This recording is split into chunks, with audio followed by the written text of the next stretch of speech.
AI কিভাবে কৃষকদের জীবন বদলে দিচ্ছে। ভবিষ্যতের আধুনিক ফার্মিং। আপনি কি কল্পনা করতে পারেন এমন একটি প্রযুক্তি আছে যা মাঠে না গিয়েও ফসলের অবস্থা জানিয়ে দিতে পারে? শুনতে অবাক লাগলেও বর্তমানে বিশ্বের অনেক দেশে কৃষিতে কৃত্রিম বুদ্ধিমত্তা বা ব্যবহার করা হচ্ছে। এআই বা আর্টিফিশিয়াল ইন্টেলিজেন্স এমন একটি প্রযুক্তি যা তথ্য বিশ্লেষণ করে দ্রুত সিদ্ধান্ত নিতে সাহায্য করে। কৃষিতে এর ব্যবহার ধীরে ধীরে বাড়ছে। কিছু ক্ষেত্রে কৃষকদের ফসলের রোগের লক্ষণ শনাক্ত করতে সাহায্য করে, কোথায় পানি বা সার বেশি প্রয়োজন হতে পারে সে বিষয়ে পরামর্শ দেয়। এমনকি ড্রোন বা ক্যামেরা থেকে পাওয়া তথ্য বিশ্লেষণ করেও কাজ করতে পারে। তবে মনে রাখতে হবে, কৃষকের বিকল্প নয়।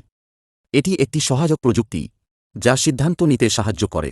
এই ভিডিওতে আমরা জানব কিভাবে আধুনিক কৃষিকে বদলে দিচ্ছে, বিশ্বের বিভিন্ন দেশে কিভাবে এটি ব্যবহার হচ্ছে এবং ভবিষ্যতে কৃষকদের জন্য কি কি নতুন সুযোগ তৈরি হতে পারে। চলুন শুরু করা যাক। এমন আরও অজানা কৃষি তথ্য, আধুনিক ফার্মিং ভিডিও এবং নতুন কৃষি প্রযুক্তি পেতে ফার্ম ট্যাচ বাংলা চ্যানেলটি সাবস্ক্রাইব করুন।